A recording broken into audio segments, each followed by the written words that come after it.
The following program has been generously funded by the Patterson Foundation.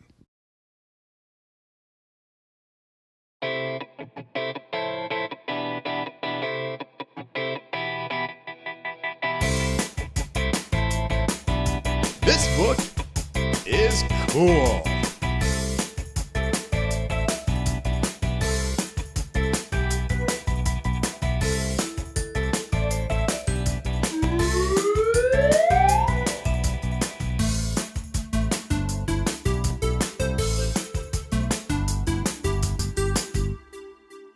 Welcome to this episode of This Book is Cool. My name is Beth Duda, and I'm the director of the Suncoast Campaign for grade level reading.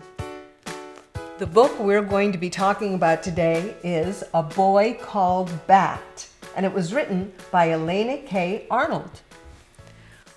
We have a special guest to tell us why she thinks this book is cool.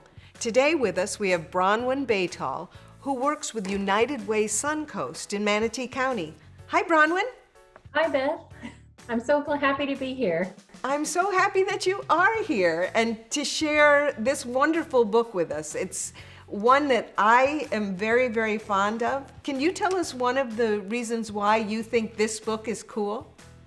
Well, I thought it was really cool that Bat's nickname is also his initials, B-A-T, Bixby Alexander Tam, because my nickname is one of my initials. I go by B sometimes, and I just find that super cool. It is super cool, and there's something about the nickname Bat that goes very well with this character. I have a hard time thinking of him as a Bixby, and a much easier time thinking of him by the name Bat, and I think that it embodied him really, really well. His mom is a veterinarian, and there was an accident, and she became the guardian of this newborn baby skunk. And I learned something in this book. I didn't know that a baby skunk was called a kit until I read the book. And one of the heartwarming things was the way that Bat's sister helped him come up with a name. Can you share with us how they went about naming the kit? Yes, I think I learned that too. So look at us learning new things. I think it's great that Bat's sister Janie helps him name the baby skunk Kit after Thor because he was born on Thursday. So she made that connection for him, and my sister and I have always kind of done lots of things together. She has helped me with a lot of things, and I thought it was cool that Bat and his sister had that kind of relationship. Yes, and I'm sure I learned somewhere along the way that Thursday is Thursday because it used to be called Thor's Day, but it wasn't until I read this book that I went, oh, like it was a big aha moment. Yes, I love it when authors can give us those moments and those bits of interest.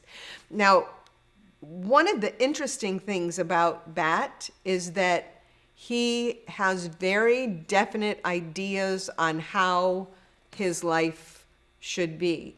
He has autism, and he has certain things that he likes, and he likes them to be in a certain way. And I got such a kick out of him in the candy store.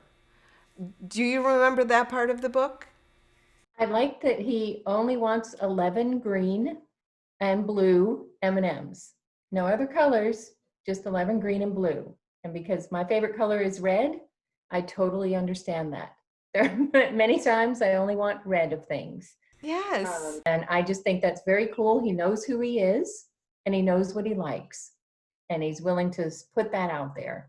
Yes, I like that too. And in his drawers, I loved that his family let him do things the way that they made sense to him, because he put his clothes together by the way he wears them.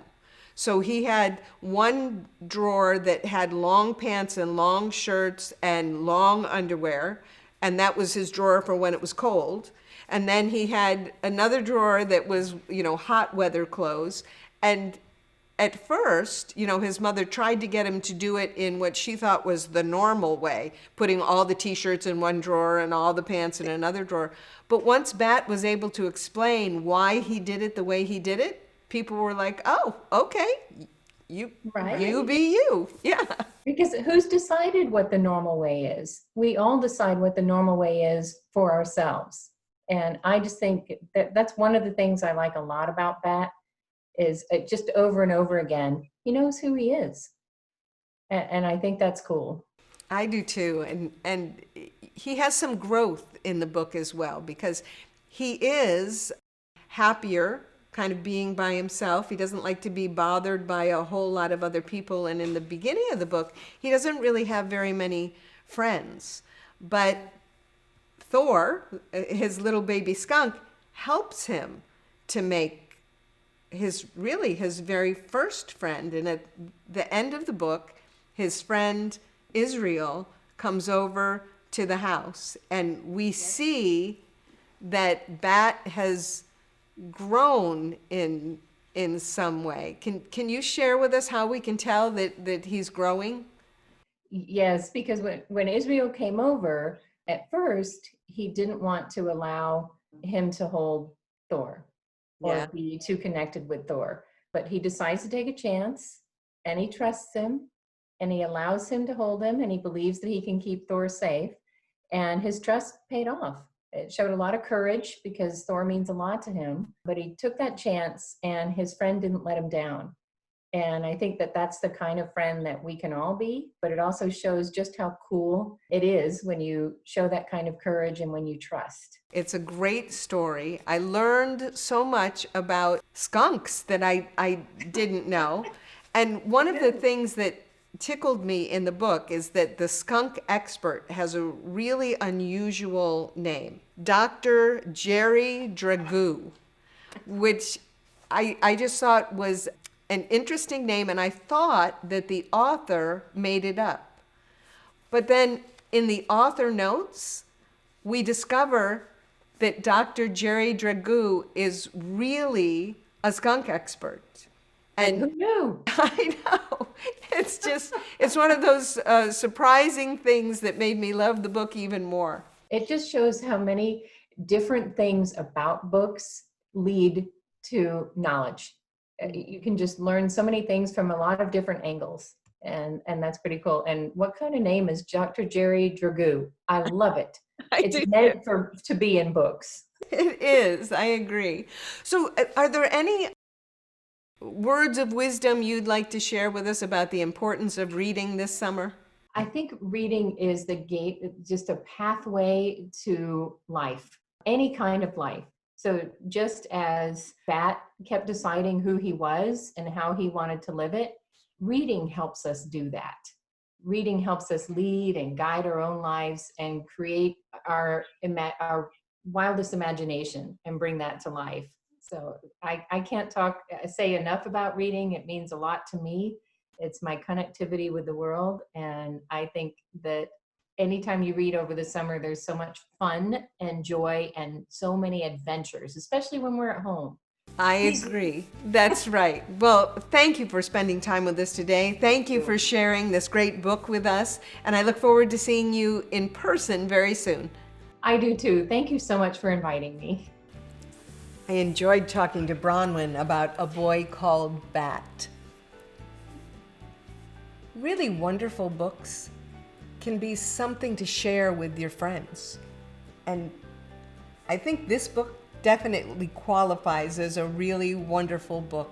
Learning about Bat and Thor, his little baby skunk. If you had asked me 2 weeks ago if I thought it was possible to fall in love with a baby skunk, I would have said no.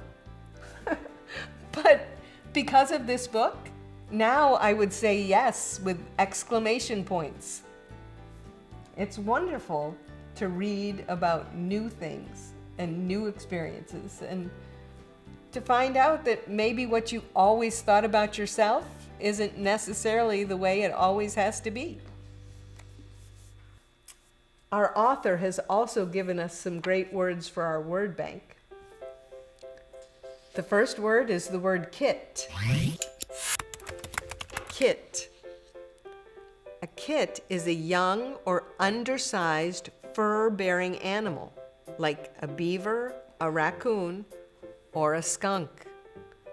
So a tiny baby skunk is called a kit. Our next word is the word veterinarian. Veterinarian. A veterinarian is a person who's qualified to treat injured or sick animals. In our book, Bat's mother is a veterinarian. Our next word is the word downy. Downy. That means to be covered in soft, fine fur. Our next word is the word omnivore. Omnivore. That means an animal or a person that eats food that's from plants and from animals. So omni means all and vor means eat. So omnivore is somebody who eats everything. And our final word for the word bank today is the word rumple. Rumple. That means to give a creased, ruffled, or a disheveled appearance, to look ruffled. In our book, A Boy Called Bat, Bat does a lot of research about skunks. He even writes to Dr. Jerry Dragoo, who's a world skunk expert. That kind of research can give you new facts. And our activity today is to encourage you to do research about an animal you're interested in. I have an example here. I have a friend who was interested in finding out more things about snakes. And look, they've put all of the information about snakes into a snake drawing. So here are some of the things they learned by doing research about snakes. Snakes are carnivores. Do you remember the word in our word bank, omnivore? They eat everything. Well, a carnivore means that snakes eat meat. There are around 3,000 different species of snakes. Snakes can't bite food, so they have to swallow it whole. Did you know that? Snakes don't have eyelids. Snakes smell with their tongue. That's pretty cool. And snakes are covered in scales. I wonder what kind of animals you're interested in. What kind of animals you'll do some research on. Well, if you select an animal and you do some research, please share some facts that you've learned about those animals with me. You can do that by emailing us at connect@grade-level-reading-suncoast.net. I love to learn new things. I'd love to learn new things about the animals that you like. And I really enjoyed learning more about baby skunks. And I'm looking forward to learning more about you. Reading the facts that you come up with, or learning about what episodes you'd like to see on this book is cool. Reading truly can open new doors to us. Reading is the key to succeeding. Thank you for being with us today, my friends. I look forward to hearing from you soon. Bye for now.